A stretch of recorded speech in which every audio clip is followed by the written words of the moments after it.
तो आज अब आपको पता चलेगा कि क्यों नहीं करा रहे थे, और अब ये भी पता चलेगा कि आज ही क्यों करा रहे हैं। ठीक है, चलो। तो 2021 का देख लेते हैं पहले क्वेश्चन। 2021 में क्वेश्चन नंबर 4 पढ़िए प्लीज। इसको कॉपी में लिख भी लीजिए, हेडिंग डालिए लैंडस्लाइड, और ये क्वेश्चन 2021 का करके लिख लीजिए।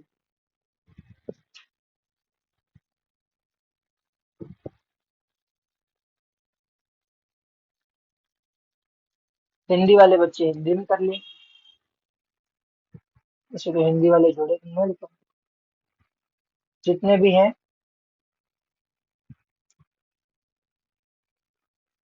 क्वेश्चन क्या बोल रहे हैं, हिमालय का और वेस्टर्न घाट्स में लैंडस्लाइड होने के पीछे क्या अंतर है।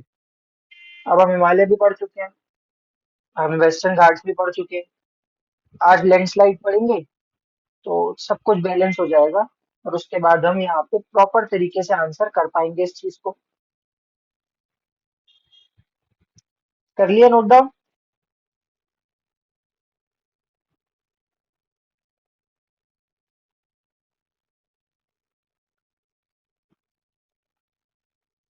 सिविल सर्विस मेंस एग्जामिनेशन 2021 में आया हुआ सवाल।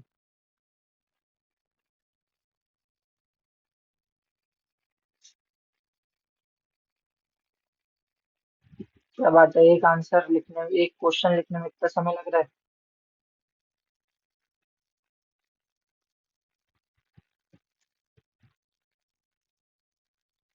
ठीक है, अब इसको देखो, 2016 का क्वेश्चन है। यहाँ पे पूछा गया था वेस्टर्न घाट्स और हिमालय में लैंडस्लाइड में अंतर क्या है। 2016 में इस बदमाश ने हमसे यही सवाल कुछ अलग तरीके से पूछा था। ये देखो क्वेश्चन, क्वेश्चन नंबर 14 पे नजर डालो।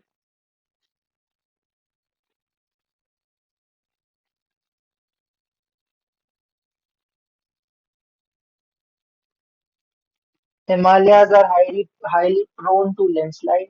Discuss the causes and suggest suitable measures to mitigation.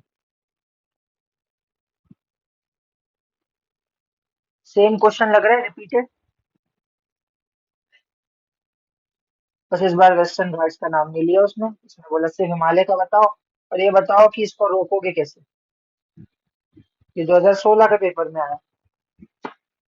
अब यूपीएससी की वेबसाइट में 2014 तक के ही पेपर है, तो दृष्टि वाले अंकल से अपन जीएस पेपर 1 जो है वो ओपन कर रहे हैं। ये वही दिव्य कीर्ति सर की कोचिंग है जहाँ गौतम सर पढ़ाते थे।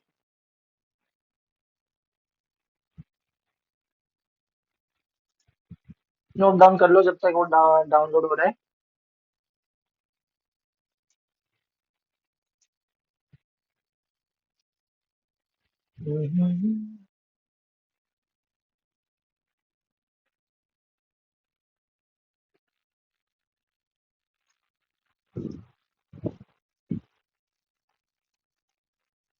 बहुत टाइम ले रहा है डाउनलोड होने में ये।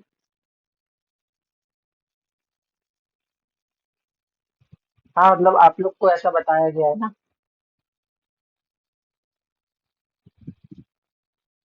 हमारे जब हम लोग पढ़ते थे उस समय तक तो हमको नहीं सुनने में आ रहा कि सिद्धार्थ सर देवी कीर्ति सर के साथ पढ़ा के आए हैं। ये अभी अभी आया है, इसी साल नया आया है कुछ। हाँ, ये देखो, ये 2000 अपना 13 का पेपर है, 2013 का पेपर है ये। 2013 में कौन से नंबर पे आया है ये। तांडव डांस अब नहीं पूछता, तांडव अंडव। शोल आर्किटेक्चर पूछता है, डलहौजी, गोदान, ग्रामदान।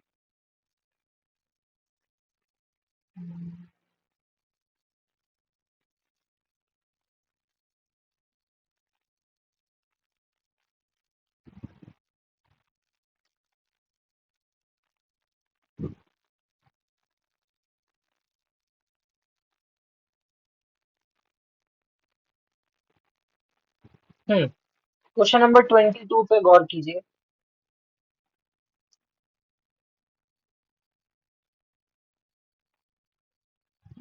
क्या 2013 का क्वेश्चन 2021 में रिपीट हो गया? First part.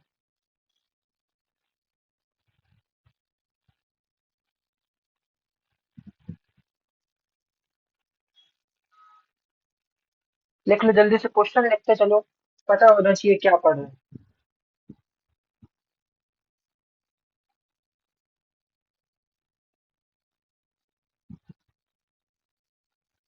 देखो, अगर ये पेपर आता है तो आपको क्वेश्चन नंबर 21 भी बन जाना चाहिए था। क्वेश्चन नंबर 22 भी बनेगा। 21 तो मैं क्लास में करा के गया था आपको, सारे डेजर्ट वेस्ट में क्यों बनते हैं।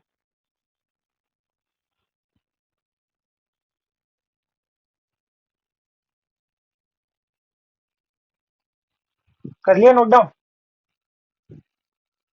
तो ये देख के पता चल रहा है कि ये सवाल बार बार पूछता है और बहुत ही इंपॉर्टेंट सवाल है। तो हम पहले लैंडस्लाइड को पढ़ते हैं कि आखिर ये लैंडस्लाइड क्या है, क्या चीज लैंडस्लाइड कहलाती है।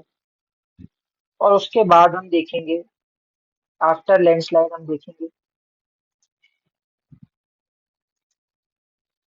कि हिमालय और, ये नोट्स मैंने शेयर कर दिए हैं आपको, ये नोट्स आप देख लेना एक बार, इसमें काफी सारी चीजें आपको मिल जाएंगी। आइए, लेकिन मैं आपको अलग पढ़ाऊंगा। नोट्स तो किताबें, देखो मेरी बातें, मैं ऐसा बिल्कुल नहीं बोलूंगा कि मैं किताबी नहीं पढ़ा रहा हूँ, मैं किताबी ही पढ़ा रहा हूँ लेकिन अपने तरीके से पढ़ा रहा हूँ। किताब को भी हर बच्चा किताबी लिख देगा तो फिर अलग कैसे सिलेक्ट हो, है ना।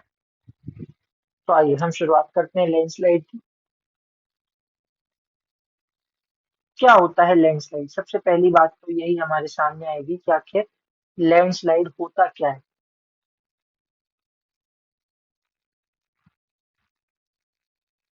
आखिर ये लैंडस्लाइड है क्या?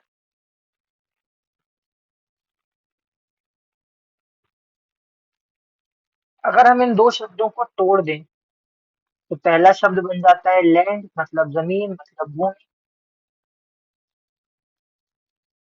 और दूसरा हिस्सा बन जाता है स्लाइड, मतलब फिसलना। तो आसान भाषा में कहें तो लैंडस्लाइड का मतलब है जमीन का फिसलना।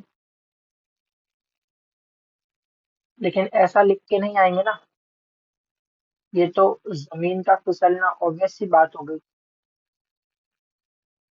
जमीन का फिसलना नॉर्मल, ये तो हमने अपनी भाषा में समझ लिया, लेकिन रियलिटी में ये थोड़ी है, मतलब फिनोमेना यही है, होगा यही। थोड़ा सा टेक्निकल चलते हैं।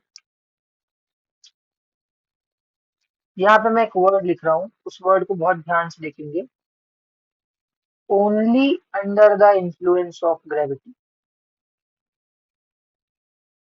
Only under the influence of gravity.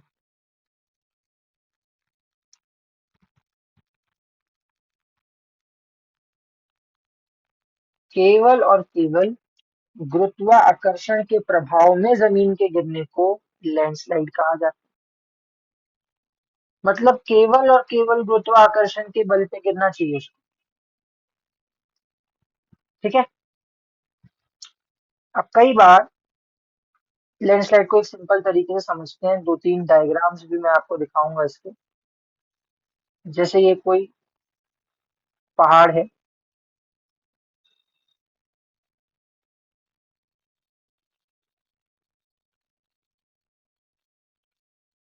और इसका ये वाला हिस्सा जो है वो किसी कारण से ग्रेविटी के अंदर ऐसे फ्लो कर गया, ग्रेविटी में नीचे आ गया। ये पूरा हिस्सा जमीन का खिसक के नीचे आ गया, कुछ इस तरीके से। यहाँ नीचे चिंटू खड़ा था, वो चिंटू इसमें दब गया और स्वर्ग से गिर गया। कहने का मतलब है लैंडस्लाइड एक डिजास्टर है, क्योंकि ऐसे एक चिंटू तो नहीं खड़ा रहेगा, कई चिंटू खड़े रहते हैं पहाड़ों के नीचे सेल्फी लेते, और उनके ऊपर इतना बड़ा ये जमीन का टुकड़ा, समझ लो हिमालय की एक पूरी चादर गिर जाएगी ऑब्वियस सी बात है, निपटना ही है। तो ये एक आपदा है, ये एक डिजास्टर है, लैंडस्लाइड जो होता है पहाड़ों से नीचे की तरफ ग्रेविटी में गिरती है जब चीजें, तो उसको हम लैंडस्लाइड कहते हैं। बहुत इंपॉर्टेंट स्टेटमेंट लिखने जा रहा हूँ, सीखने पे जोर देंगे पहले।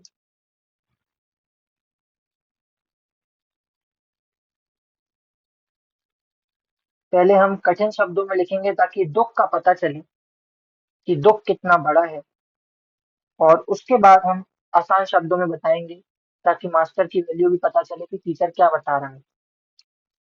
Weathering is not a pre request,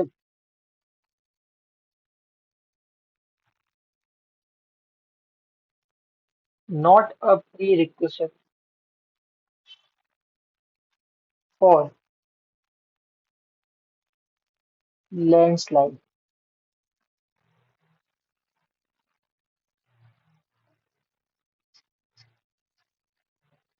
बहुत मुश्किल लग रहा है सुनने में, कुछ नहीं है, रद्दी है, समझेंगे।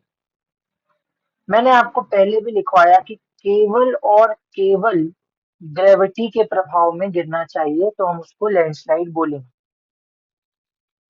हाँ, हम मानते हैं कि मान लीजिए ये कोई पहाड़ था, ये कोई इस तरीके का पहाड़ था, आप लोगों ने इसको रोड वगैरह बनाने के लिए कुछ ऐसे काट दिया था पहाड़ को, और ये वाला जो हिस्सा था पहाड़ का, अब ये कभी भी नीचे गिर सकता था।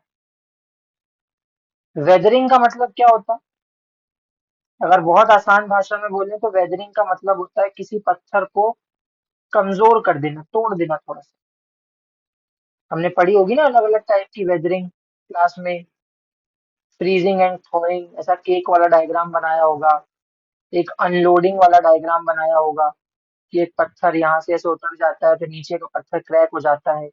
एक हमने एक्सफोलिएशन या प्याज के छिलकों की तरह उतरने का डायग्राम बनाया होगा। याद है वेदरिंग थोड़ी बहुत, कि वेदरिंग क्या होती है? हाँ, थोड़ा बहुत याद होना भी चाहिए। तो मैं आपसे कह रहा हूँ वेदरिंग जरूरी नहीं है, कि लैंडस्लाइड के लिए वेदरिंग जरूरी नहीं है। ठीक है, सिंपल सी बात यह है कि वेदरिंग या पत्थर का कमजोर होना, पत्थर का कमजोर होना जरूरी नहीं है। ये क्वेश्चन आता है इसीलिए मैं इतना जोर दे रहा हूँ।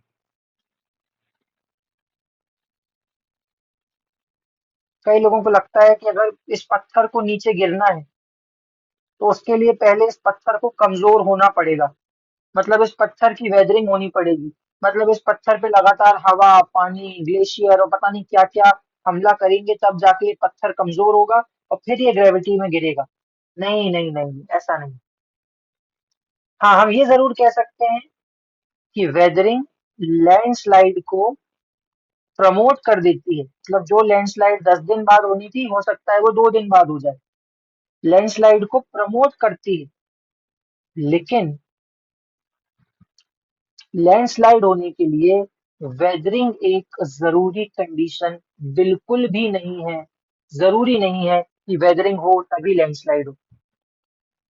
It is flow under gravity only. ये की वर्ड है कि under the influence of gravity.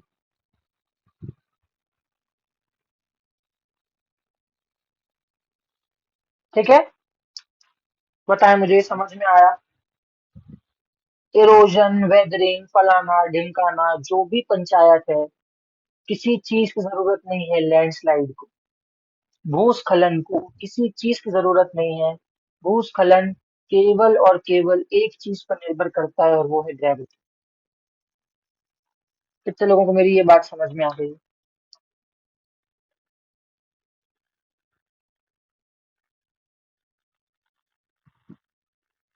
ये डेफिनेशन पढ़ोगे, देखो। A landslide is the mass movement of rock, comma debris और earth down a slope under the influence of gravity. केवल और केवल ग्रेविटी के इन्फ्लुएंस, केवल और केवल ग्रेविटी के इन्फ्लुएंस। ठीक है, कोई वेदरिंग कुछ नहीं चाहिए। अब कैसी दिखती है लैंडस्लाइड? देखो मैं दो तीन फोटो मैंने नोट्स भेजे हैं वैसे ग्रुप में, लेकिन आप देख सकते हैं यहाँ पे। दिख रहा है कैसी होती है लैंडस्लाइड? ये देखो, ये हो रही लैंडस्लाइड।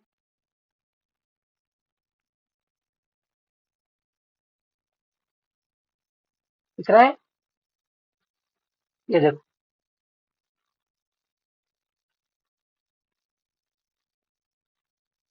ये तो इंसानों ने किया है, वो हम लिखेंगे कि इंसान भी कुछ कम नहीं है, इंसान की हरकतों से भी ऐसा हो रहा है, वो हम करेंगे अभी। तो ये रही लैंडस्लाइड की मोटी मोटी बातचीत। अच्छा, मैंने आपसे क्या बताया, वो कौन बंदा था जो नीचे दब रहा था, जो नीचे लैंडस्लाइड में दब रहा था, उसका नाम क्या था? चिंटू। और आजकल के चिंटू लोग ना अपनी चमेली के साथ ही खड़े रहते हैं। तो जैसे ही चमेली दबने लग जाती है तो चमेली चिल्लाती है, चिंटू मैं दब रही, चिंटू मैं दब रही हूँ। तो ये जो मटेरियल नीचे आता है ना, हिंदी में तो इसको मलबा कह देते हैं, मलबा। हिंदी में कह देते हैं ये मलबा है। पूरा ऐसा कीचड़ और पूरा इंसानों में आ जाता है। इंग्लिश में इसको कहा जाता है डेबरी। इंग्लिश में इस चीज को डेबरी कहते हैं। डेबरी एक वचन है, मतलब सिंगुलर है। और अगर इसी का प्लूरल करना हो तो हम इसको बोलते हैं डेब्रिस। उसी के आगे एस लगा देते हैं। मतलब बहुत सारा जब कूड़ा पत्थर कचरा आता है तो उसको क्या कहा जाता है? डेब्रिस। इतना समझ में आएगा? पता है मुझे, इतना क्लियर हो जाएगा।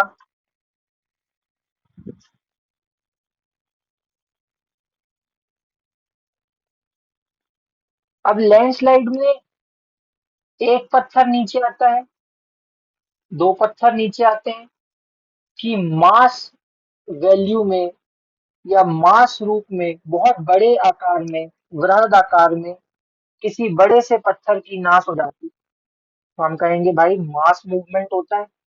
मास मूवमेंट का मतलब है, हम कहते हैं ना, मास प्रोडक्शन करना है। मास प्रोडक्शन का मतलब क्या होता है? बहुत बड़ी मात्रा में प्रोडक्शन करना है। तो इसी तरीके से जब हम कहते हैं कि मास मूवमेंट हो रहा है, मतलब बड़े पत्थर का मूवमेंट हो रहा है। और इसीलिए कई किताबों में लैंडस्लाइड को दूसरा नाम भी दे दिया गया है, कहते हैं ये पत्थर वेस्ट हो जाता है, और इसीलिए हम इसको मास वेस्टिंग कह देते हैं।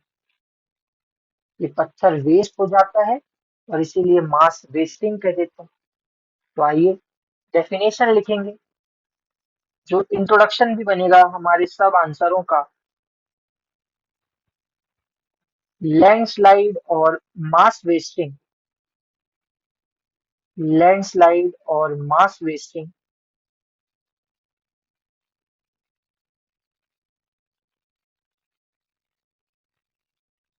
is a geological phenomena, is a geological phenomena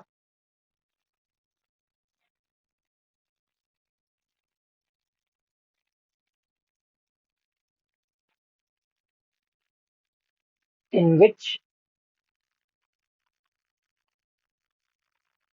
mass movement of in which mass movement of rocks and debris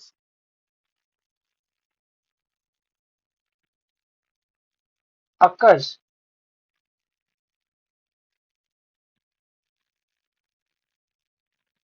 down the slope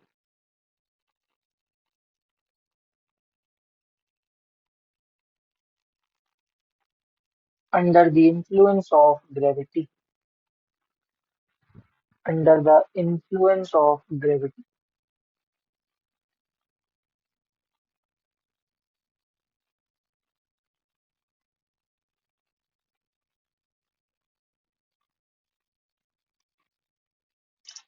हमने क्या लिखा? भूस्खलन एक भौगोलिक प्रक्रिया है या घटना है। भूस्खलन एक भौगोलिक घटना है जिसके अंतर्गत पत्थर एवं मलबे का वृहद मात्रा में विस्थापन होता है और वह ढाल के सहारे केवल गुरुत्वाकर्षण के प्रभाव में नीचे की ओर गिरता है। कितने लोगों को ये डेफिनेशन समझ में आ गई है? वहीं हैशटैग करके बाजू में क्या लिखना है कि वेदरिंग वगैरह की कोई जरूरत नहीं रहती है। Weathering is not a pre condition. अगर वो प्री रिक्वेस्ट बहुत टफ वर्ड लग रहा है तो प्री कंडीशन कर लो कि कोई प्री कंडीशन नहीं है, पहले से कोई कंडीशन नहीं लगाई गई है कि वेदरिंग होगा तभी पत्थर गिरेगा, नहीं। Weathering is not a pre condition, वो ऐसे नॉर्मली भी गिर सकता है। ठीक है।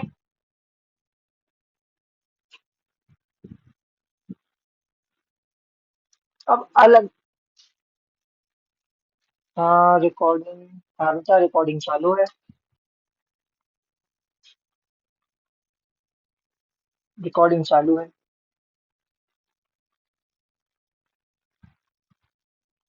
चलिए, अब कुछ शब्द आएंगे, बहुत आसान से शब्द हैं लेकिन हमको सिर्फ समझना है।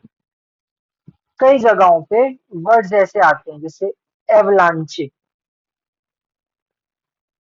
सुना है कभी इनका नाम ऐसे? एवलांचे, मड फ्लो,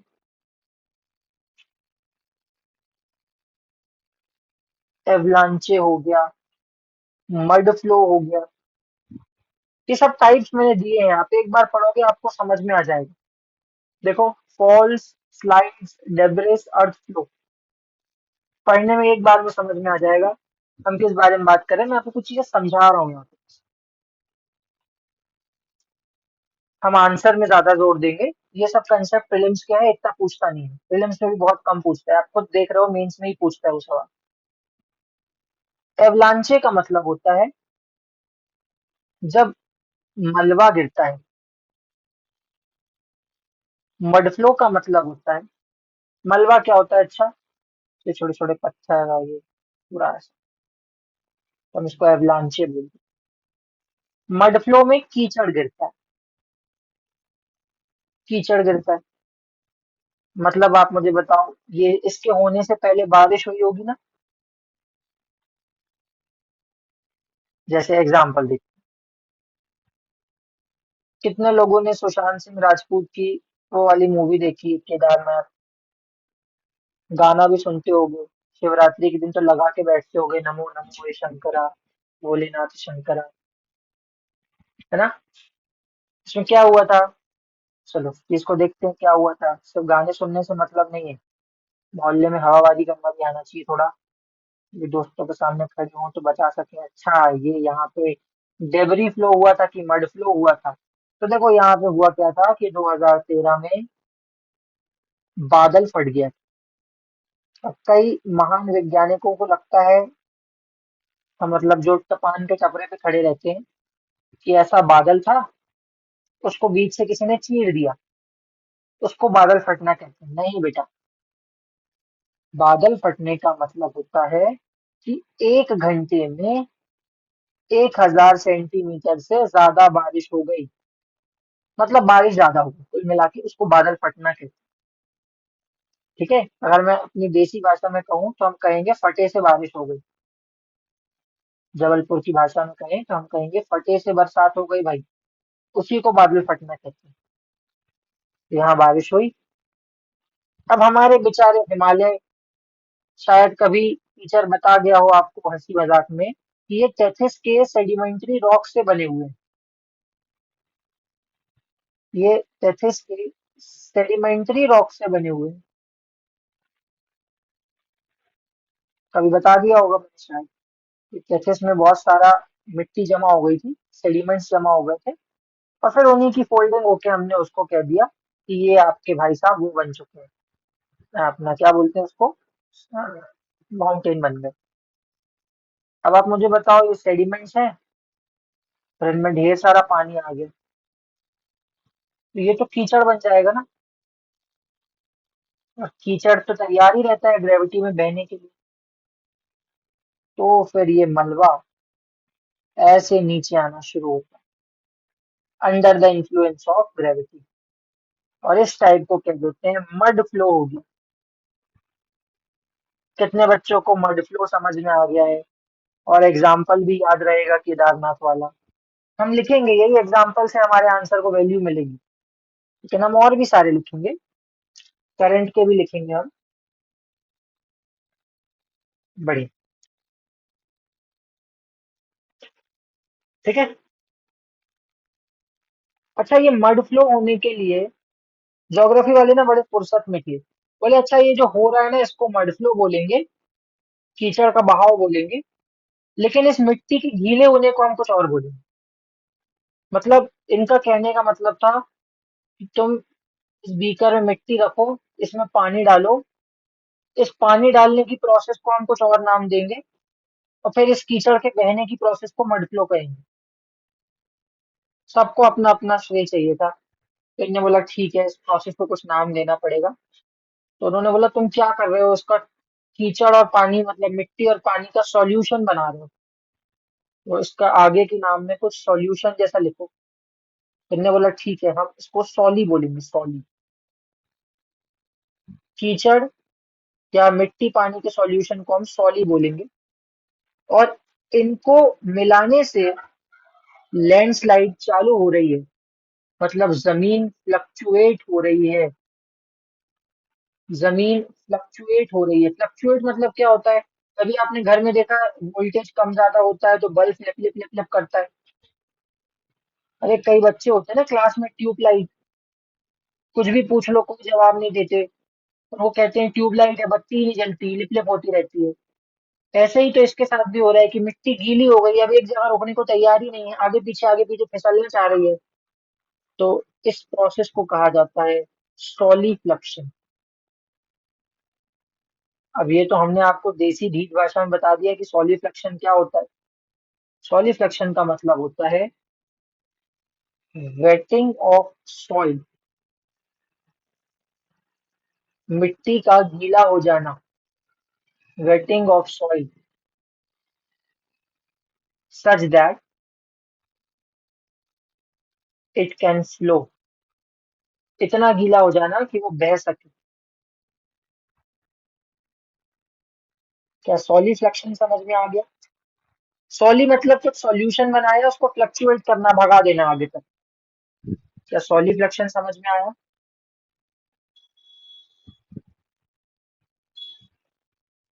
बढ़िया। चलिए आ जाते हैं Himalayan landslide. Himalayan landslide, Himalaya में लैंडस्लाइड हो रही है भाई, Himalayan landslide.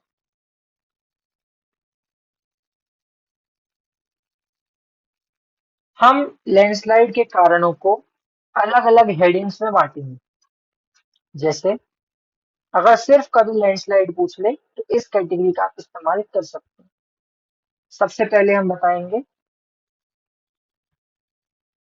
Meteorological causes.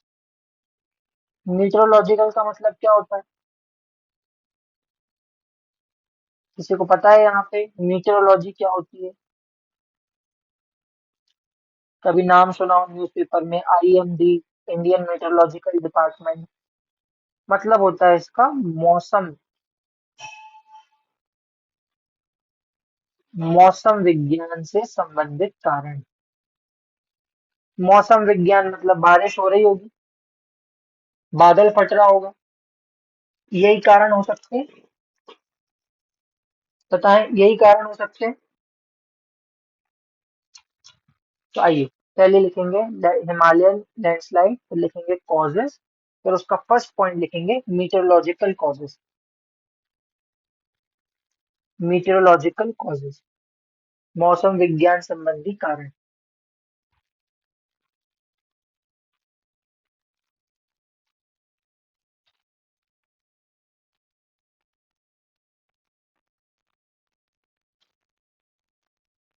Seconds के अंदर events of extreme rainfall, events of extreme rainfall,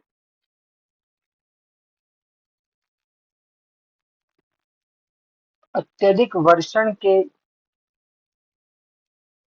या अत्यधिक वर्षण की घटनाएं, सच एज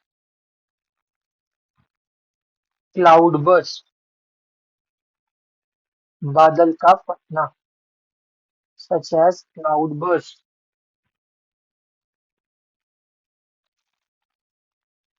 ब्रैकेट में लिखो 5 इंचेस और मोर रेनफॉल, 5 इंच या उससे ज्यादा वर्षा इन 1 आवर, 1 घंटे में। 5 इंचेस और मोर रेनफॉल इन 1 आवर, 5 इंच या उससे अधिक वर्षा 1 घंटे में।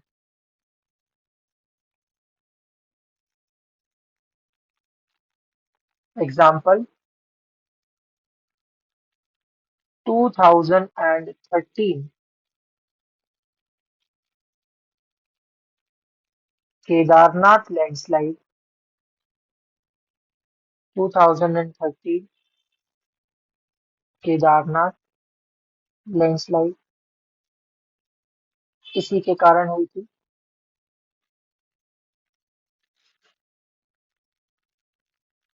एंड लैंडस्लाइड्स इन पूर्वांचल हिमालय। अब मुझे एक बात बताइए, अगर अपन ने पहले हिमालय नहीं पढ़ा होता, मैं ये स्टेटमेंट लिख रहा होता कि पूर्वांचल हिमालय में लैंडस्लाइड होती है, क्या आप बच्चों को समझ में आता? क्योंकि हमने तो पूर्वांचल हिमालय पहले पढ़ा ही नहीं था। लेकिन अब हमें पता है पूर्वांचल हिमालय मतलब असम के पास वाले हिमालय की बात हो रही है।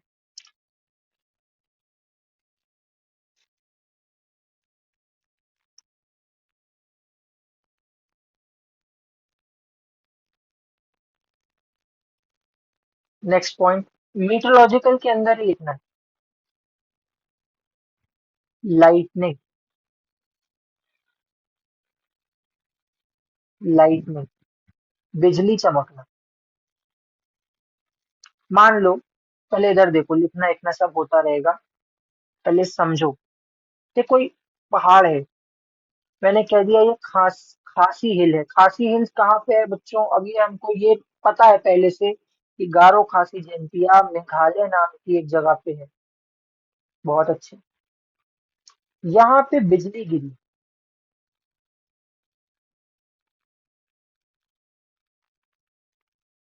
बिजली को लगा होगा ये खासी हिल्स बापू जी हैं, बाबू जी शायद गिरे, चलो बिजली गिर गई इनकी, और इससे ये ऊपर का हिस्सा क्रैक हो गया। फिर क्या है? तो बस ग्रेविटी से गिरना ही है इसको नीचे। लिखेंगे light, it can hit rocks, it can hit rocks and create cracks, and creates crack and fracture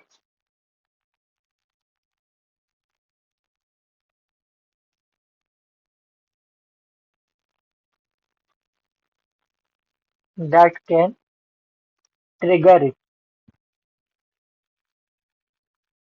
बिजली के चमकने से चट्टानों में दरारें आ सकती हैं, जिसके कारण भूस्खलन उत्पन्न होता है। एग्जाम्पल खासी हिल्स इन मेघालय, खासी हिल्स इन मेघालय।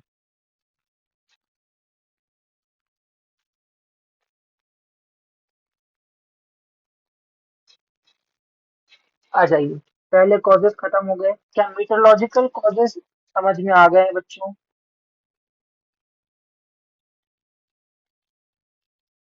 बढ़िया। सेकंड लिखेंगे हाइड्रोलॉजिकल कॉजेस। हाइड्रोलॉजिकल कॉजेस, जल संबंधी कारण। हाइड्रोलॉजिकल कॉजेस, जल संबंधी कारण।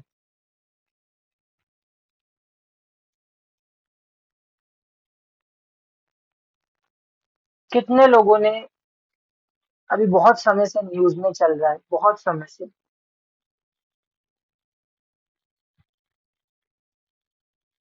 कि उत्तराखंड में एक जगह है, किसी को पता है इस जगह के बारे में? बहुत समय से न्यूज में चल रहा है, मैं आपको फोटो दिखाता हूँ। अच्छा, आपको फोटो से बहुत अच्छी समझ में आएगा।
हम्म, देखिए,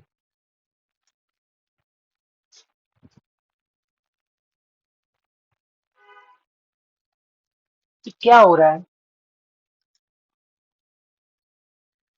मैं मतलब ऐसा कह सकते हैं ना, पैरों के नीचे से जमीन खिसक गई, बिकम ट्रू। आप खड़े रहे और मैं ठहरा रहा और जमीन चलने लगी। क्या ये मेरा पहला पहला प्यार है? नहीं भाई, पहला प्यार नहीं है, लैंडस्लाइड हो रही है।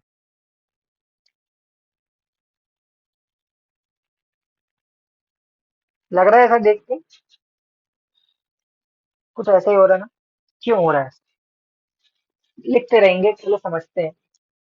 बड़ा मजेदार होता है, मेंस पढ़ने का सबसे अच्छा तरीका यही होता है कि आप समझ लो चीजों को, फिर जितनी बार रिवाइज करोगे वो याद होता चला जाएगा। असल में बहुत समय से न्यूज में चल रहा है, उत्तराखंड में एक जगह है जोशी मठ। उत्तराखंड में एक जगह है जोशी मठ। और हिमाचल प्रदेश में एक जगह है, हिमाचल प्रदेश में एक जगह है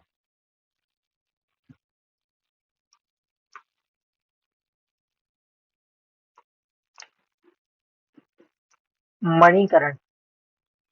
मणिकरण तो आप लोगों ने सुना भी होगा, यहाँ पे गर्म पानी का फव्वारा है। लोग भगवान समझ के पूछते हैं, चावल पकाया जाता है इस पानी में, पानी गर्म होता रहता है नीचे से। तो ये फोटो जोशी मठ की है। यहाँ पे क्या हो रहा है? यहाँ हो रहा है अंडरग्राउंड वाटर का सीपेज। अंडरग्राउंड वाटर का सीपेज। ये क्या है भाई? ये कुछ नया आ गया है? कुछ नया नहीं है। मैं आपको एक सिंपल छोटे से तरीके से समझाता हूँ। मान लीजिए ये एक जमीन का टुकड़ा है,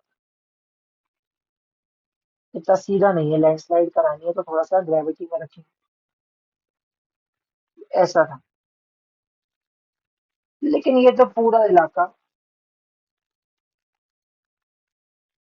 सेडिमेंट से बना हुआ है, ये पूरा इलाका सेडिमेंट्स का बना हुआ है।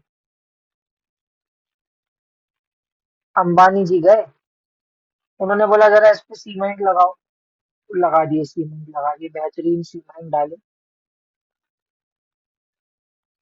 बोले बनाओ यार, रिलायंस की बिल्डिंग बनाओ। तैयार हो गया 5 स्टार होटल, ओयो रिलायंस। फिर एक दिन बारिश हुई, रेनफॉल हुई, एक दिन मतलब होती रहती है, लेकिन एक बार इतनी हुई कि लेवल से क्रॉस कर गई। तो ये पानी यहाँ अंदर सीपेज करता गया। ये पानी यहाँ नीचे नीचे नीचे नीचे ऐसा आता चला गया। अब मुझे बताइए, पानी और मिट्टी मिल रही है, कौन सी प्रोसेस हो रही होगी यहाँ पे? पानी और मिट्टी का एक सॉल्यूशन तैयार हो गया है।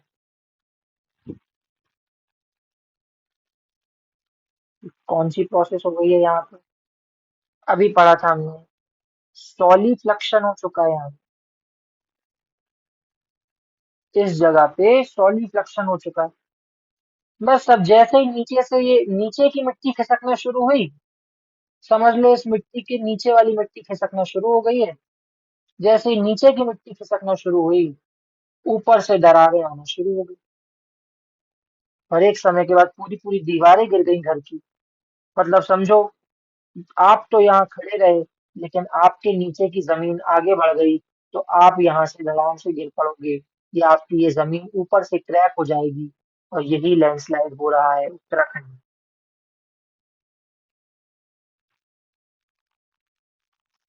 समझ में आया? ये समझ में आया?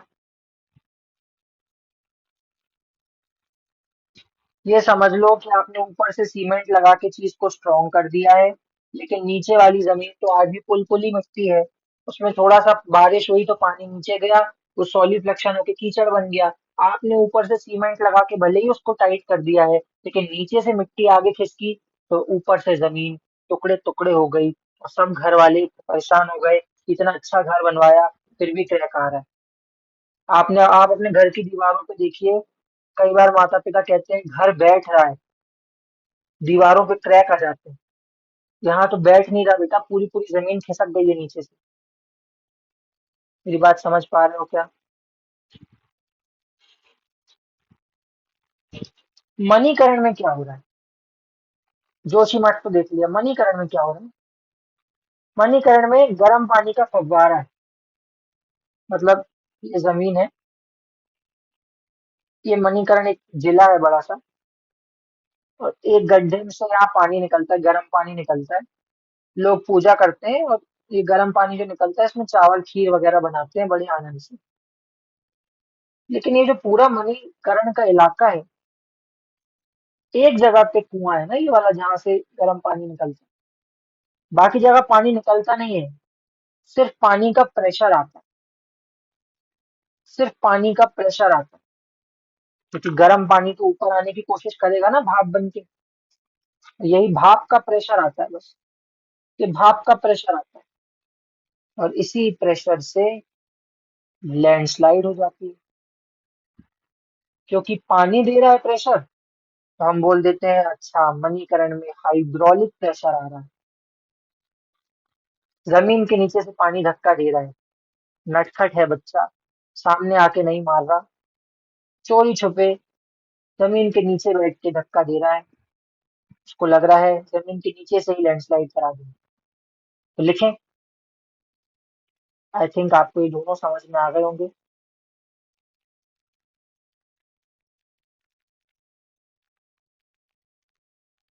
Hydraulic causes, number one.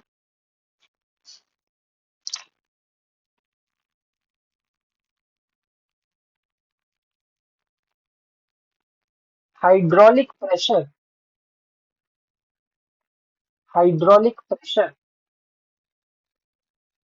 As seen in Manikaran, Himachal Pradesh. ये मणिकरण किस जिले किस राज्य में है? ये एमपीपीएससी पूछ चुका है।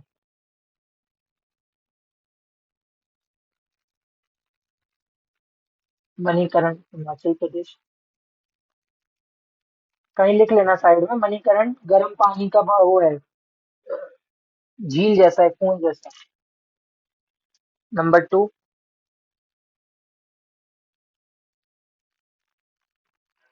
Underground seepage, underground water seepage. भूमिगत जल का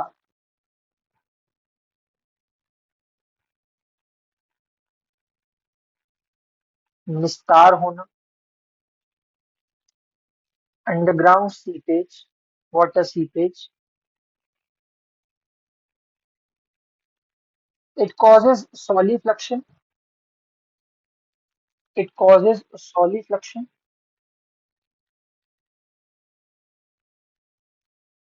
in lower layers of soil. In lower layers, therefore, subsurface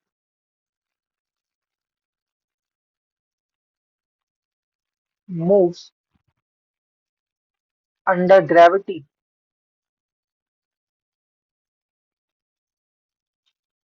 Example: 2022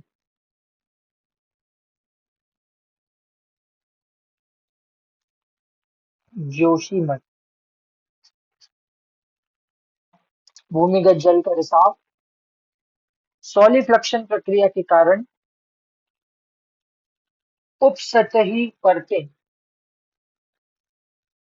गुरुत्वाकर्षण के प्रभाव में चलना शुरू करती हैं. उदाहरण 2022 जोशीमठ.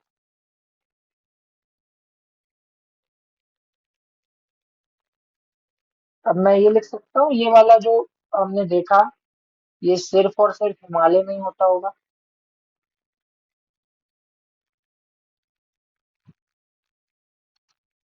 है ना.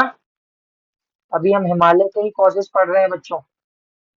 अभी हिमालय के ही देख रहे हैं. आइए, थर्ड लिखेंगे. हमने हाइड्रोलॉजिकल देख लिया. लिथोलॉजिकल. लिथोलॉजिकल. लिथोलॉजिकल मतलब शेल संबंधी कारण. चट्टान कैसी है? शेल संबंधी. कैसे कैसे मतलब कैसे रॉक्स हैं हिमालय में, बताओ.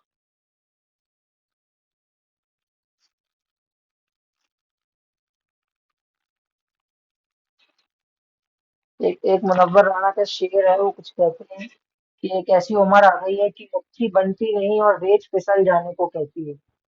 रेत मतलब सेडिमेंट्स. मतलब आप रेत को कितना भी हाथ में मुट्ठी बांध लो, थोड़ी बहुत रेत हाथ से फिसल ही जाती है. क्यों ऐसा होता है? क्योंकि मिट्टी का टेक्सचर होता है फिसलना. हम तो कह रहे हैं हिमालय पूरा का पूरा किससे बना हुआ है? टेथिस की रेत से तो बना है. तो हिमालय ज्यादा प्रोन हो जाएगा लैंडस्लाइड के कि नहीं हो जाएगा? लिखो. Due to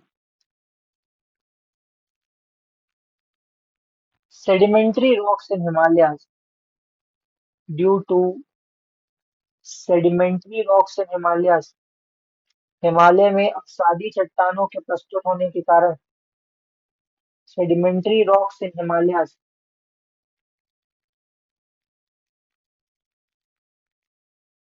Due to sedimentary rocks in Himalayas, they are more prone to landslide.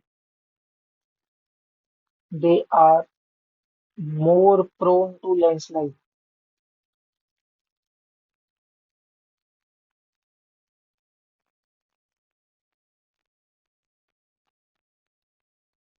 आपको ऐसा नहीं लगता कि हम सबसे इम्पोर्टेंट पॉइंट तो भूल ही गए? बताएं मुझे. क्या हिमालय में भूकंप आता है? यस और नो बताना है जल्दी से. लिख लो पहले और फिर तुरंत बताओ क्या हिमालय में भूकंप आता है क्या. हाँ बिल्कुल खुशबू. जो टनल गिरी है सिलारिया टनल, वो भी इसी का एग्जाम्पल है. सिलारिया टनल.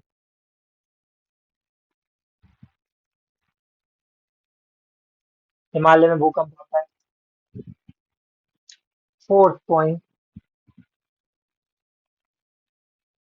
टेक्टोनिक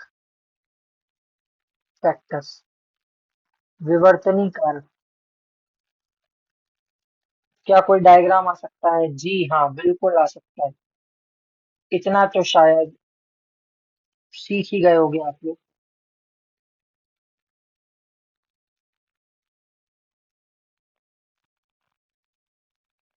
यूरेशियन प्लेट है ये इंडियन प्लेट है। यहाँ पे हिमालयाज है।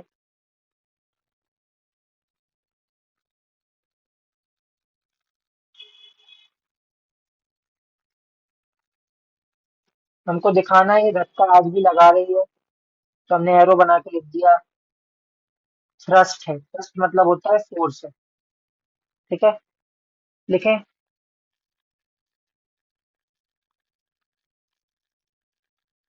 हिमालयाज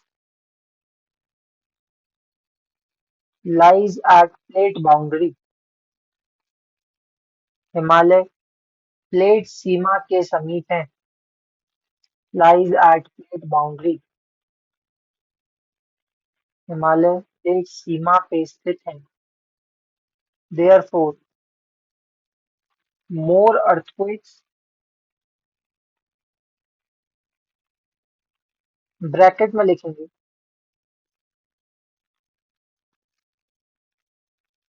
अर्थक्वेक जोन 4 और 5। मैंने ये भी पढ़ाया है आपको, लेकिन अप्लाई शायद सब बच्चे नहीं कर पाएंगे। Himalayas lies at plate boundary therefore more earthquake. Earthquake zone कौन सा है? 4 और 5। हेंस मोर लैंडस्लाइड। हेंस मोर लैंडस्लाइड।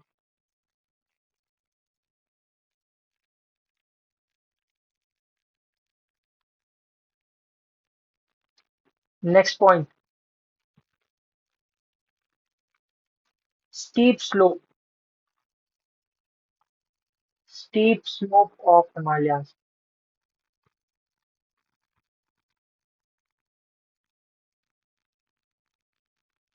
Towards India. ये बताया था क्या मैंने कि इंडिया की तरफ रोड बनाना मुश्किल है, क्योंकि इंडिया की तरफ पहाड़ ऐसा है, चाइना की तरफ पहाड़ ऐसा है। याद है ये? हमने बताया था कि कौन सा फोल्ड होता है, ये एसिमेट्रिकल फोल्ड होता है। सब आपके नोट्स में है, अगर रिवाइज करोगे तो। एसिमेट्रिकल फोल्ड है, इंडिया की तरफ एकदम खड़ी चट्टान है, देयरफॉर मोर लैंडस्लाइड, ज्यादा लैंडस्लाइड होती है। Steep slope. Last point, anthropogenic factors, मानव निर्मित कारक। एंथ्रोपोजेनिक फैक्टर्स, मानव निर्मित कारक।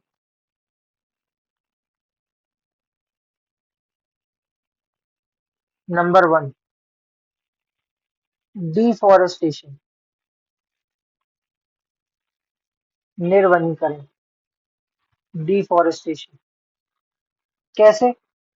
कल ही बताया गया था कि अगर इस जगह पे पेड़ लगे रहेंगे, तो ये पेड़ अपनी जड़ों से इस मिट्टी को पकड़ के रखते हैं। ये पेड़ अपनी जड़ों से इस मिट्टी को बांधे रखते हैं। लेकिन आपने तो पेड़ ही काट दिए, तो फिर ये मिट्टी तो ढीली पड़ जाएगी, और फिर वो ग्रेविटी के नीचे ऐसे फ्लो करना शुरू कर देगी। So deforestation, it makes soil loose. Example, Shimla.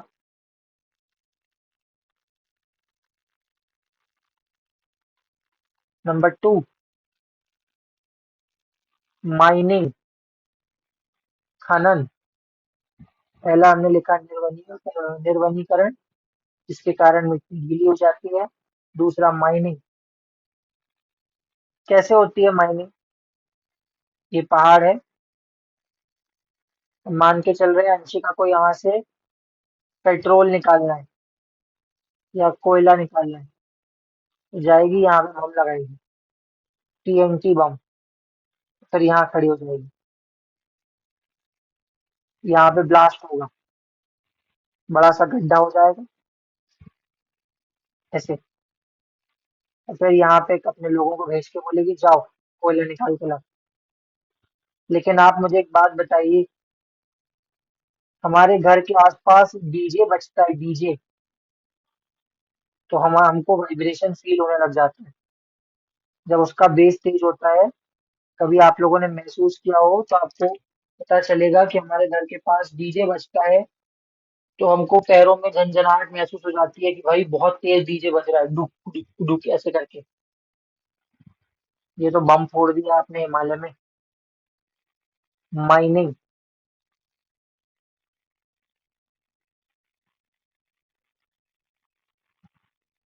Blast mining.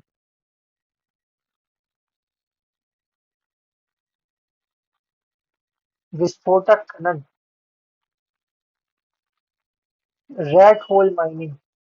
Red hole mining में चूहे के बिल बराबर छेद करते हैं बम फोड़ के। Generate shock waves. Generate shock waves. विस्फोटक खनन। चूहा बिल खनन।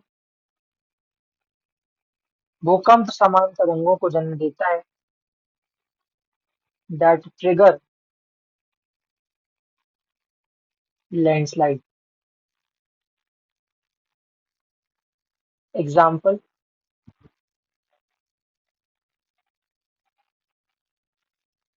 Banning of red hole mining in Meghalaya. Banning of red hole mining in Meghalaya.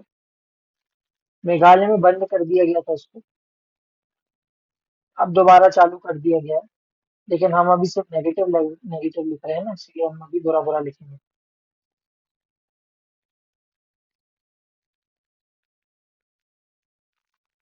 Third,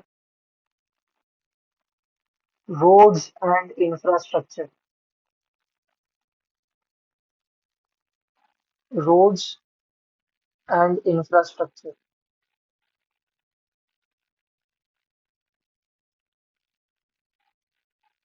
सड़क निर्माण एवं अवसंरचना। जरा इस फोटो को देखो अच्छा। ये लोग क्या कर रहे हैं? क्या लग रहा है आपको, क्या कर रहे हैं? माइनिंग ही तो कर रहे हैं, रेत निकाल रहे हैं, पहाड़ों से रेत निकाल रहे हैं। रेत माफिया हैं ये लोग जो डंपर चला रहे हैं। दिख रहा है आपको फोटो में? सब पैसा कमाने देते हैं, कोई मतलब नहीं क्या हो रहा है हिमालय के साथ, कोई लेना देना नहीं है। पूरा नोच मारेंगे ये हिमालय को। तो रोड्स एंड इंफ्रास्ट्रक्चर कैसे होता है? जैसे मान लो ये, आप कभी मैहर जाओ तो देखना, ये पहाड़ पहले ऐसा था, अब इस पहाड़ को ऐसे काट दिया गया है और यहाँ से ऐसी रोड निकली है। ये पूरी रोड ऐसे जाती है। पहले ये पहाड़ था पूरा इधर भी, लेकिन अब ये पहाड़ को आप देखोगे तो अभी ऐसा दिखता है। यहाँ पे ऐसी रोड है, फिर ये पहाड़ ऐसा कंटिन्यू है। यहाँ से ऐसी रोड पूरे पहाड़ में घूम रही है, ये रोड ऐसे पीछे से जा रही है, यहाँ से भी ऐसे निकल रही है। पहाड़ को ऐसे काटा गया है। अब आप मुझे एक बात बताओ, किसी चीज को ऐसे काट दोगे, यहाँ से आपने रोड बनाई है ऐसे दोनों तरफ, ये हिस्सा तो गिरने के लिए रेडी हो गया ना। ये हिस्सा गिरने के लिए बिल्कुल रेडी हो गया कि नहीं हो गया? वो कौन सी मूवी है?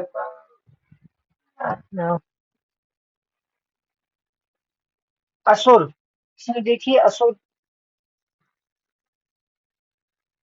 असुर देखिए असुर।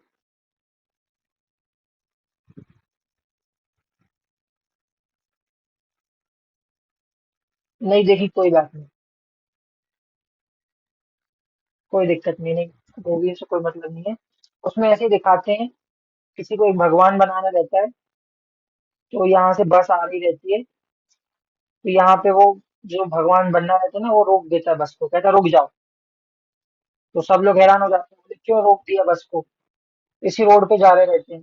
5 मिनट बाद यहाँ से 25-30 पत्थर ऐसे गिरते हैं, जिसमें नीचे चिंटू खड़ा होता तो मर जाता। बोलते अरे भगवान ने बचा लिया, भगवान ने बचा लिया, तो बस में बैठे लड़के को भगवान बना देते हैं। ठीक है, ये असल में है, ये आप मूवी देखोगे तो पता चलेगा आपको।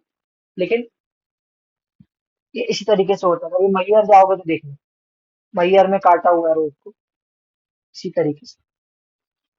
तो roads and infrastructure,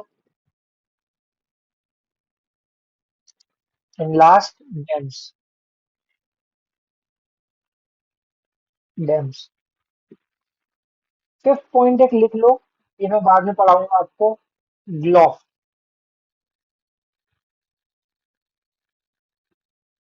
glacial lake, ये लिख लो, यूट्यूब में इसका एक वीडियो डालूंगा मैं। Glacial lake outburst flood.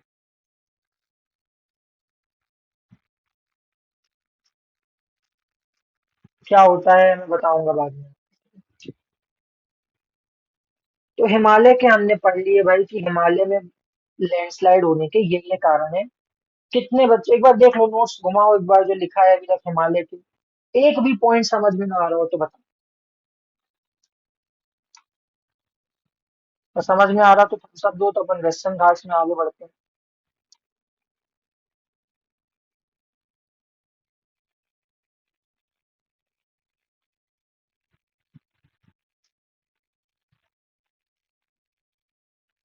जल्दी से घुमा लो एक बार हिमालय के नोट्स, तो फिर वेस्टर्न घाट्स में आगे बढ़ते हैं।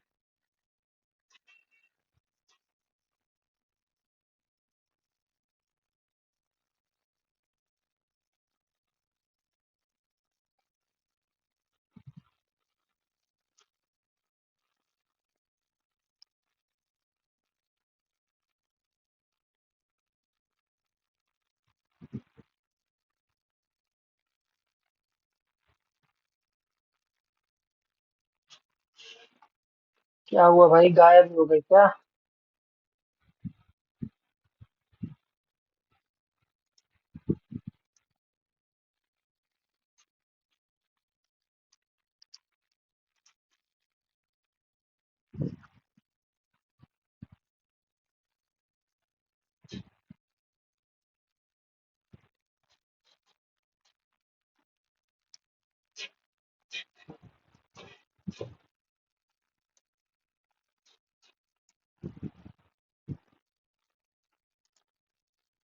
ठीक है,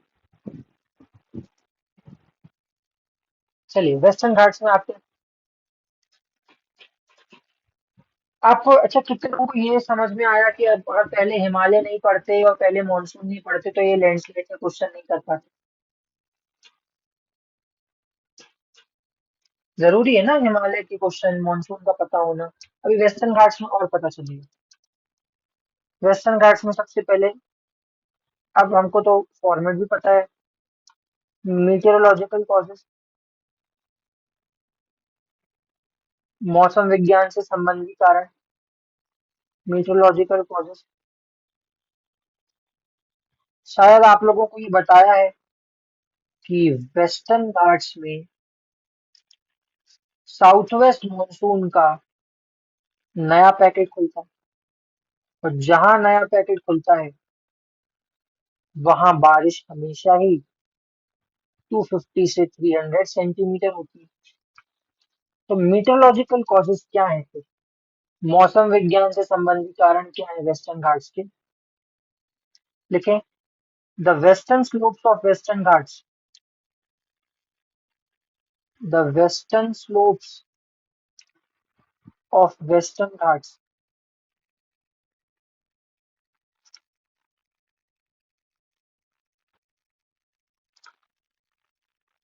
पश्चिमी घाट के पश्चिमी ढाल, मतलब ये वाली, इस तरफ वाली,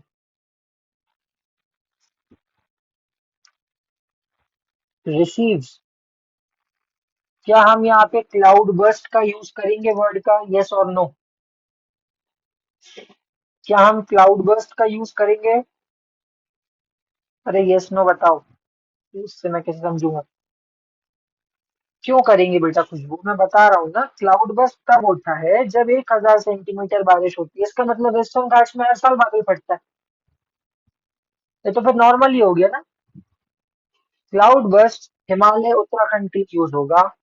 यहाँ पे हम यूज करें कोई बात नहीं, गलतियों से सीखेंगे, अब कभी नहीं लिखोगे ऐसे, लेकिन एक बार हो गया तो अब इसके बाद कभी नहीं लिखेंगे। The western slopes of Western Ghats receive regular heavy rainfall,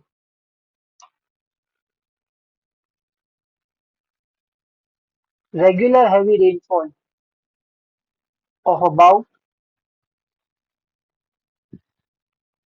250 to 300 centimeter.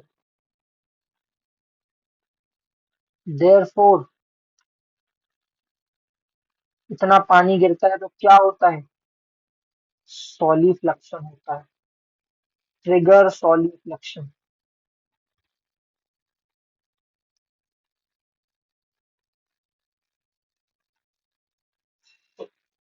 पश्चिमी घाट का पश्चिमी तट निरंतर रूप से 250 से 300 सेंटीमीटर वर्षण ग्रहण करता है, जिसके कारण सॉलिफ्लक्शन को बढ़ावा मिलता है।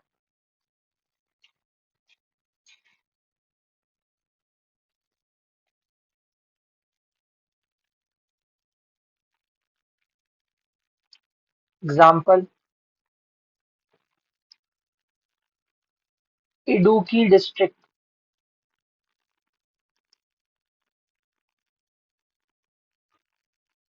इडुक्की डिस्ट्रिक्ट। जहां तक मुझे याद आ रहा है केरला में है, एक बार चेक कर लेना इसको, लेकिन ना इडुक्की डिस्ट्रिक्ट कहाँ पे है?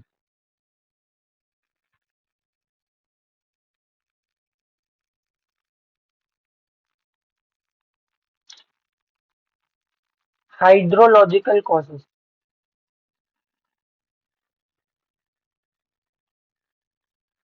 अब यहाँ तो कोई प्लेट नीचे नहीं जा रही है, यहाँ तो ये सेडिमेंट्री रॉक से भी नहीं बना हुआ है, तो यहाँ हाइड्रोलॉजिकल कॉजेज में क्या मैं वो गीजर या जो गर्म पानी का फव्वारा मणिकरण में था, या नीचे पानी भर रहा था, ऐसा कुछ लिखूंगा क्या? लेकिन हमने ये पढ़ा हुआ है कि वेस्टर्न घाट्स का ये वाले साइड से बहुत सारी छोटी छोटी नदियां बहती हैं, जिनकी स्पीड बहुत ज्यादा है। एक दो के तो नाम भी शायद मैंने आपको लिखवाए थे। वेत्रावती बोलते हैं, ज्वारी बोलते हैं, पेरियार बोलते हैं, ये तो नाम भी लिखवाए हुए हैं आपको। मतलब यहाँ हाइड्रोलॉजिकल कॉजेस या जल संबंधी कारण, मणिकरण जैसा हाइड्रोलिक प्रेशर नहीं है, जल दबाव नहीं है, फास्ट एंड स्मॉल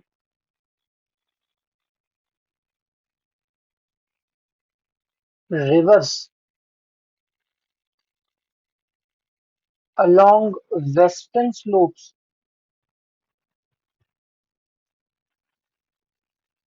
पश्चिमी ढाल की तरफ तेज एवं छोटी नदियां, western slope,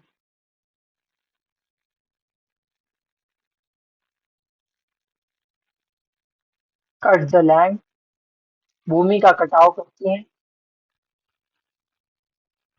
and makes Western Ghats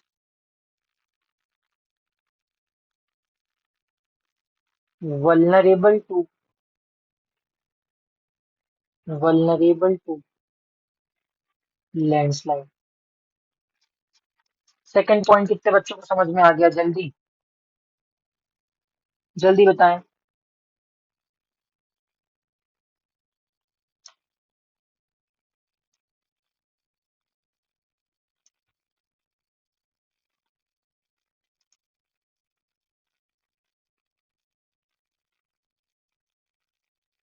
समझ में आ गया। छोटी और तेज बहने वाली नदियां यहाँ के पहाड़ों को काट देती हैं, नदियों से काट देती हैं। डेटा एंड हो गया है। चलो कोई बात नहीं।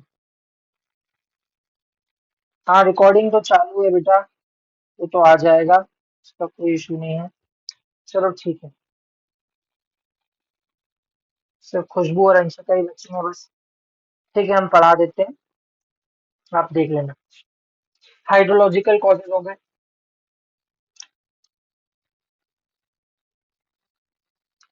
Third region, slope.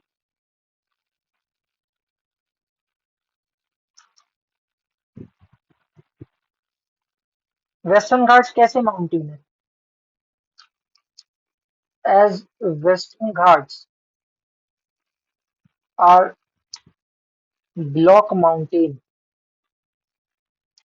Western Ghats are block mountain and have steep slope.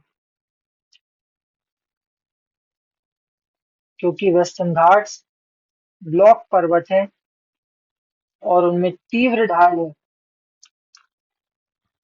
They are prone to landslide. They are prone to landslide.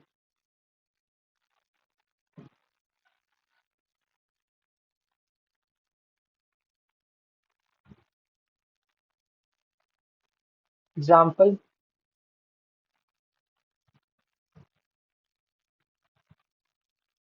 Kerala slides. Kerala में जो लैंडस्लाइड होते हैं। फोर्थ पॉइंट, ये सब तो कॉमन पॉइंट्स थे, दो अलग भी थे, लेकिन कुछ चीजें वेस्टर्न घाट्स में बहुत अलग है, जैसे शिफ्टिंग कल्टीवेशन। Shifting cultivation.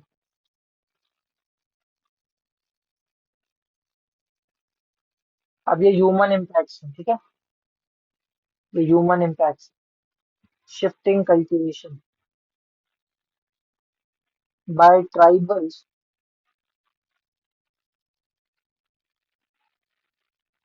इन नीलगिरी हिल्स। अब आपके टीचर ने आपको नीलगिरी हिल्स भी बताया है कहाँ पे, शिफ्टिंग कल्टीवेशन भी कल बताया था क्या होता है।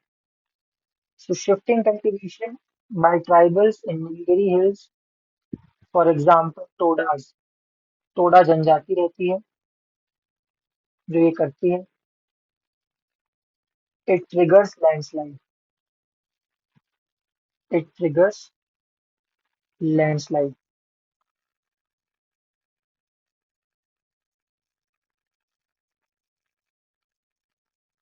बाकी कॉमन पॉइंट्स हैं।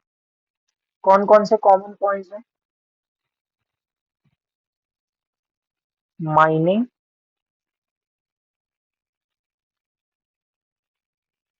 Deforestation,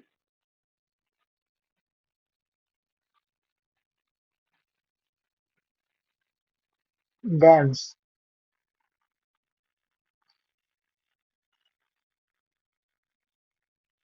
mining in Karnataka near Baba Budan Hills. शायद मैंने आपको बाबा बुदान हिल्स भी बताए होंगे। Near Baba Budan Hills. Deforestation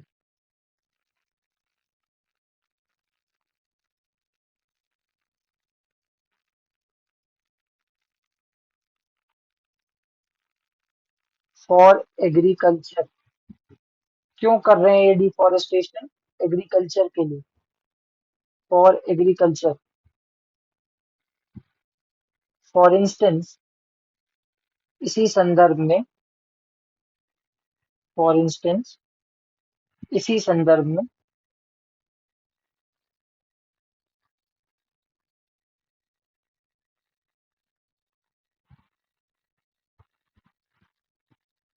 Kasturi Rangan committee Kasturi Rangan committee was formed। ये क्वेश्चन 2016 में यूपीएससी पूछ चुका है कि कस्तूरी रंजन कमेटी किस लिए बनाई गई थी। और डैम्स में एग्जांपल है मुल्ला पेरियार डैम। मुल्ला पेरियार डैम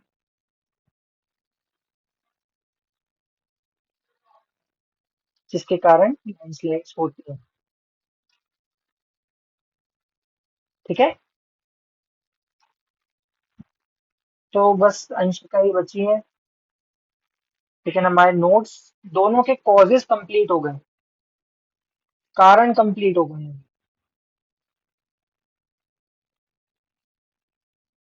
दोनों के कारण कंप्लीट हो गए। एक बार इसके कारण पढ़ो, कारण पढ़ो इसके जरा, वेस्टर्न घाट्स के। अब आपसे बोला जाएगा कि हिमालय में होने वाली लैंडस्लाइड और वेस्टर्न घाट्स में होने वाली लैंडस्लाइड के अलग अलग कारण हैं, बताइए। और केवल 150 वर्ड्स में बताना है। मैंने आपको मोर देन 300 वर्ड्स दिए हैं। क्या आप 150 वर्ड्स में बता लोगे? आपको तो सिर्फ पॉइंट लिखना है, एग्जाम्पल लिखना है, आगे बढ़ जाना है। कुछ समझाना तक नहीं है, क्योंकि 150 वर्ड्स में आप सिर्फ कारण बता पाओगे और कुछ नहीं कर पाओगे। ठीक है,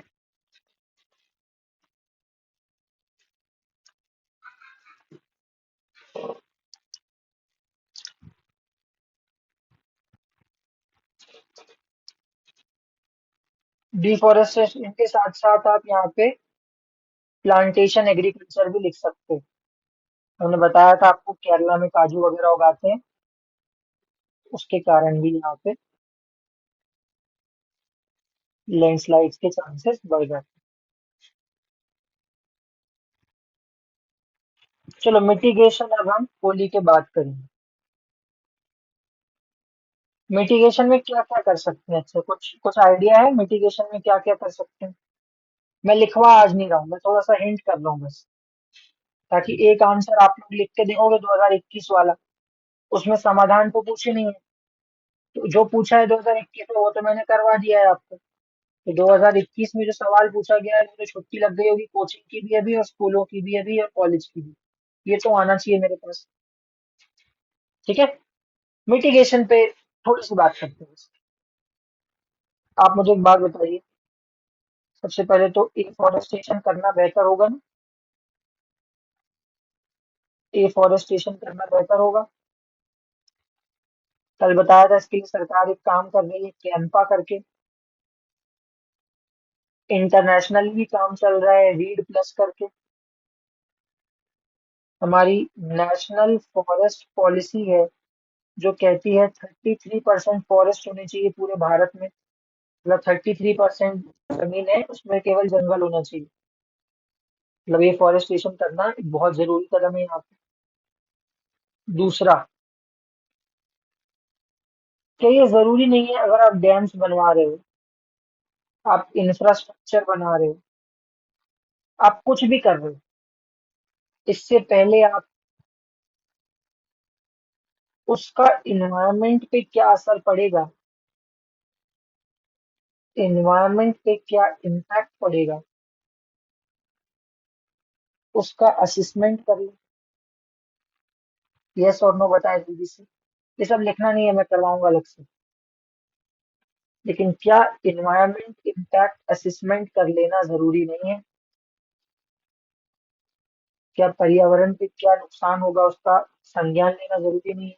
तो क्या ये होता नहीं है? होता है भाई, बिल्कुल होता है, अभी भी होता है। और नए नियम भी आए थे 2016 में इसको करने के लिए। हम क्या लिखेंगे? ये आज भी होता है। इन्वायरमेंट इम्पैक्ट असेसमेंट को मोर एफिशिएंट किया जाए और बेहतर किया जाए। मोर एफिशिएंट किया जाए और बेहतर किया जाए।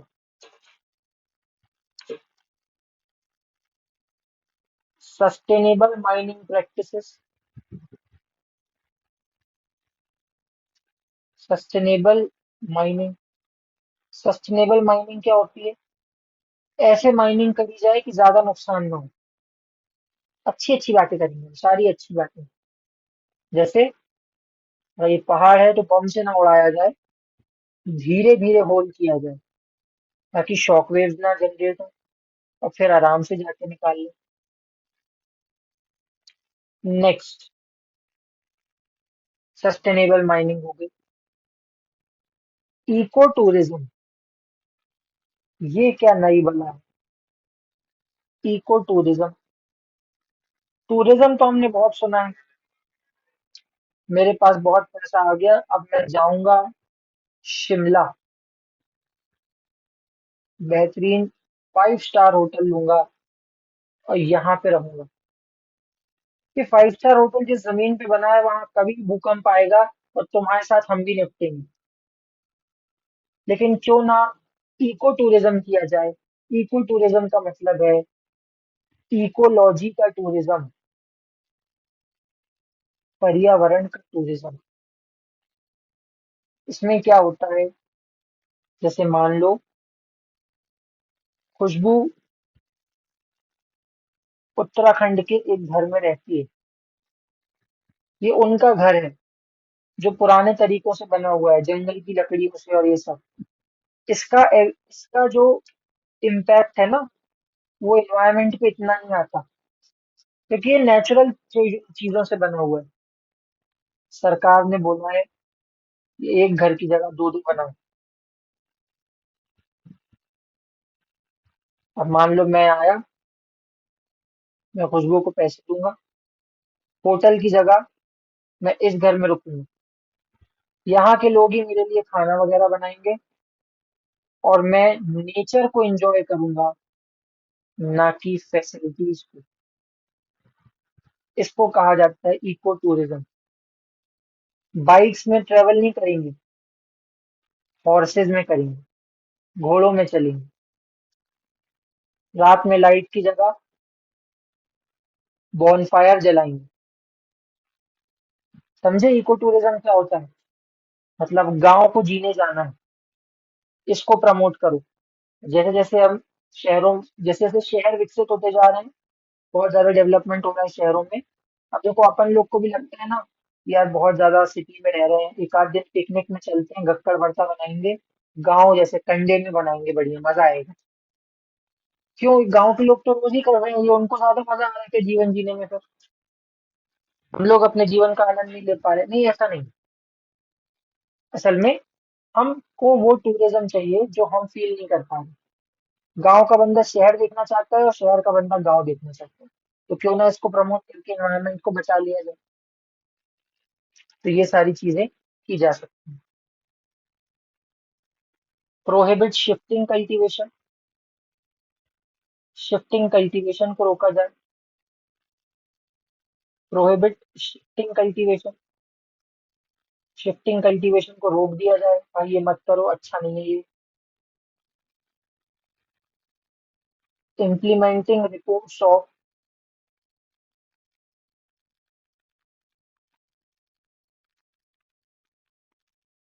कमिटीज। आपको पता है, जब भी कभी कोई नुकसान होता है, उसकी जांच के लिए एक समिति बनाई जाती है कि अरे चेक करो भाई क्या नुकसान हो गया, फिर ये समिति अपनी रिपोर्ट देती है पार्लियामेंट में। मैंने ऊपर एक नाम लिखवाया ना आपको, कस्तूरी रंजन कमेटी। वो वेस्टर्न घाट्स के लिए बनाई गई थी। 2016 में यूपीएससी ने इससे सवाल पूछ लिया। देखो जरा क्या सवाल पूछा गया। दो कमिटीज बनाई गई थी, कस्तूरी रंजन नई है, मैं इसीलिए नया वाला बता रहा हूँ आपको।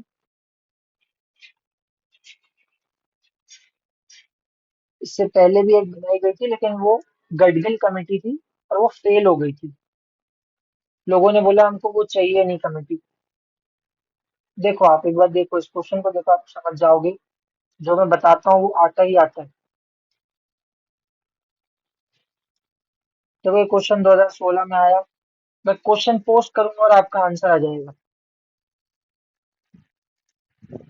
गडगिल कमेटी और कस्तूरी रंजन कमेटी ने अपनी रिपोर्ट दी, जो कुछ बार कई बार न्यूज में आती है। बताओ ये किससे संबंधित है? क्या ये संविधान में बदलाव से संबंधित है, कॉन्स्टिट्यूशनल रिफॉर्म से? गंगा एक्शन प्लान से, नदियों को जोड़ने से, कि वेस्टर्न घाट्स को बचाने से? 2016 का क्वेश्चन है ये। बहुत अच्छा। तो मैं वही बोल रहा हूँ, जो मैं बता रहा हूँ वो आता ही आता है बच्चों। खैर अब ये क्वेश्चन रिपीट नहीं होगा, लेकिन कोई नई चीज बनेगी तो रिपीट होगा। वेस्टर्न घाट्स फेवरेट है यूपीएससी का, बहुत पूछता है। एक बार और पूछा है कि वेस्टर्न घाट्स केवल 5 राज्यों में फैले हुए हैं। कितने राज्यों में फैले हैं? वेस्टर्न घाट्स केवल 5 स्टेट्स में फैले हुए हैं। कितने में फैले हैं बताओ? यूपीएससी ने बोला था 5 में फैले हैं। कितने में फैले हुए हैं वेस्टर्न घाट्स टोटल? बताओ जल्दी बताओ।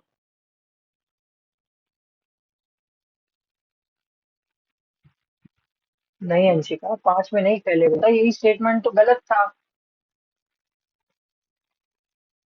देखो, गुजरात, महाराष्ट्र, गोवा, कर्नाटका, केरला, तमिलनाडु।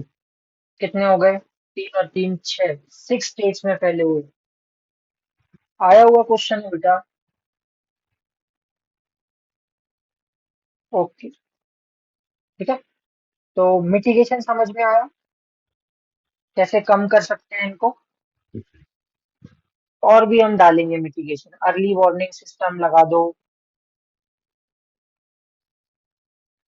जल्दी से बता दो कैसे हो गए, क्या हो रहा है। उसके बाद आईएमडी को मजबूत कर दो। New technology, research and development, ये तो हम सब जगह लिखते हैं कि रिसर्च और डेवलपमेंट तो करना ही करना है। Research and development, R and D तो हर चीज का सॉल्यूशन होता है। रिसर्च एंड डेवलपमेंट, जागरूकता फैलाओ लोगों में। ये पहले के पॉइंट होंगे कि आखिरी के? ये फर्स्ट पॉइंट में लिखेंगे रिसर्च डेवलपमेंट अवेयरनेस, की एकदम लास्ट में? बताओ मुझे। ये आपको भी नहीं पता ना कि क्या रिसर्च करनी, क्या डेवलपमेंट करना, क्या जागरूकता फैलानी। हम तो बस लिख रहे हैं कि हाँ भाई फैला देंगे जागरूकता, रिसर्च भी कर लेंगे, डेवलपमेंट भी कर लेंगे। हवा हवाई बातें लास्ट में।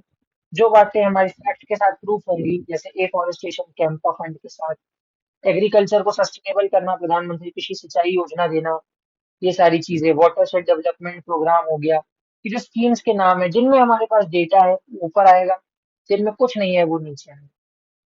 ठीक है। तो चलिए इसी के साथ क्लास को खत्म करते हैं।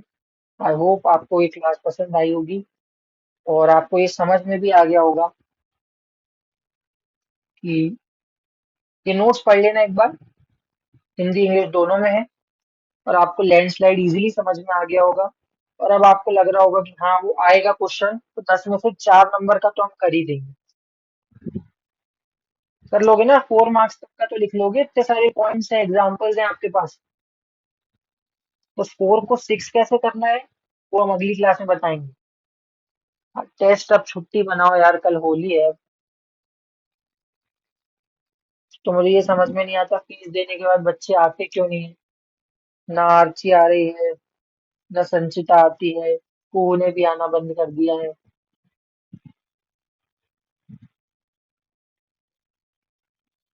चलिए ठीक है, हैप्पी होली सभी को। हम मिलते हैं अब। अगली क्लास कब होगी? 26 को।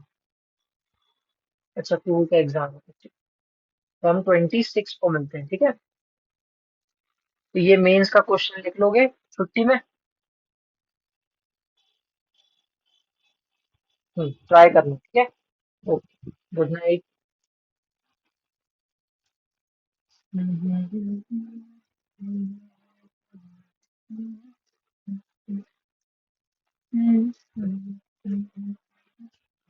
हैप्पी होली बेटा।